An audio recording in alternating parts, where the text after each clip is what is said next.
I want to bring in Democratic Congresswoman Bonnie Watson Coleman, representing New Jersey's 12th Congressional District. It's great to have you. Thank you so much for being here.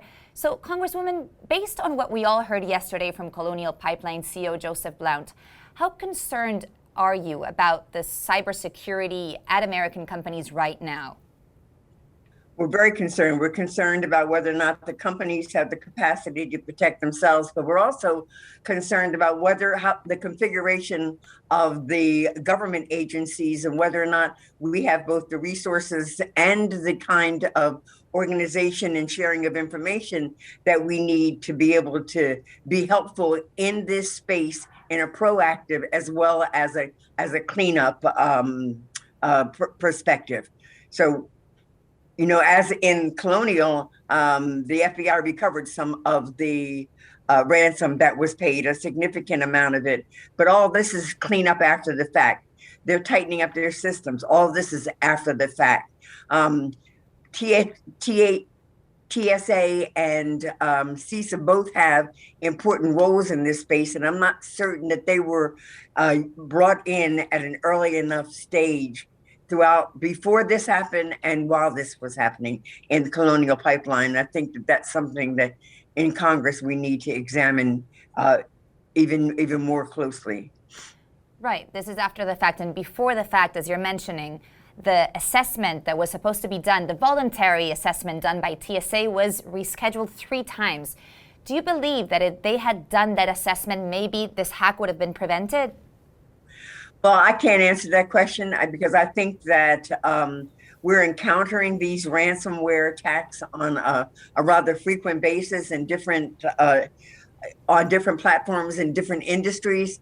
I'm not sure that we're at that point, but I know that the gathering of information, the ability to do the sort of risk assessments and architectural assessments, both of which could have been done by TSA in advance of these things happening with the relationship with Colonial Pipeline, may have revealed deficiencies or insufficiencies in the protection of their systems. But having not been able to do that, I don't know. And I think that we need to figure out how we can establish and how we can expect that there is a reach out to the government, that is a response to the government as a regulatory partner here by these companies, so that we can assess and we can use that information within our government organizations to determine where vulnerabilities lie, where gaps lie, where lack of resources lie, and how we should be moving forward. Right. I believe that now these assessments won't be voluntary anymore, but they're going to be mandatory.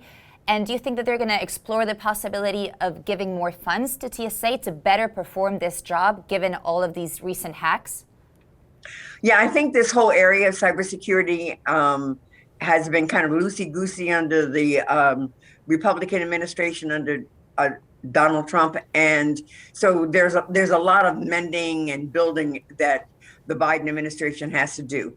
I think that it will react to what the evidence reveals. So if this is an issue of additional resources, I am certain that between Congress and the White House, that those resources will be provided.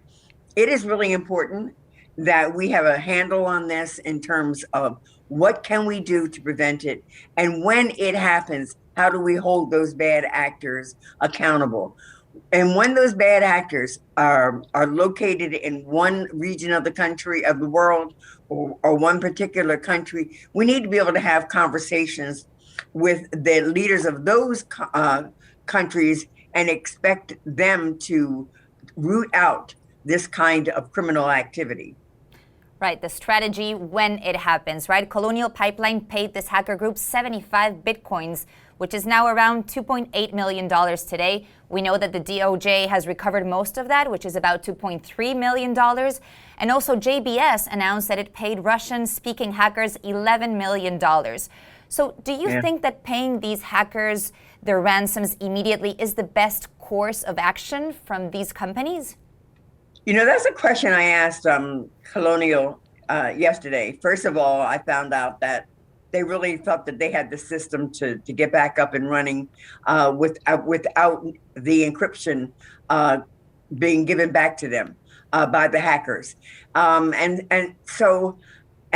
the FBI recovers a portion of that ransom. So I asked them, I said, what should we be advising those other industries, like the beef industry that just paid the $11 million worth of ransom? Because does it not reward the hackers? Should we not be looking at other things that we need to do to either interfere with the hacking, prevent it, go after them, and make them pay for the things that they're doing? We can't just be at the mercy of trying to clean it up after the fact. And so right now, the hackers have been testing or have been hacking into the systems of an organization's operation. Not in Colonial did they really stop the flow of energy to the Northeast, even though Colonial stopped the pipeline. But these hackers have the capacity to impact very important industries, whether or not it's food, it could be water, it could be electricity, it could be healthcare. And so we need to devote more time and attention, but we're going to need to partner with these private companies so that we understand exactly where their vulnerabilities were, how this happened, and how we can try to prevent these things from happening again. And Congresswoman, in the case of Colonial Pipeline and of JBS, the hacker groups appear to be from Russia. So what do you think President Biden needs to communicate to Russian President Vladimir Putin when they meet in Geneva in a week? Well, I think that, thank God, first of all, it is President Biden that is speaking to Putin next week. I think he'll be very clear that he expects Putin and Russia to do more to root out these criminals from their ranks and hold them accountable. There are lots of diplomatic things that can be done. There are other sanctions that can be done, but we need to be figuring out how Russia and any other country needs to know that we're all vulnerable. And do not think that simply because there's this ransomware, malware, dark side that's located in Russia, that Russia, and it's used outside of Russia, they're not immune from the same kind of thing happening someplace else. And so we're all in this together. I think that he needs to have this conversation with Putin, and he needs to let him know that he expects him to do something about it. Thank you so much, Democratic Congresswoman Bonnie Watson Coleman, representing New Jersey's 12th Congressional District. What an honor to have you. Thank you.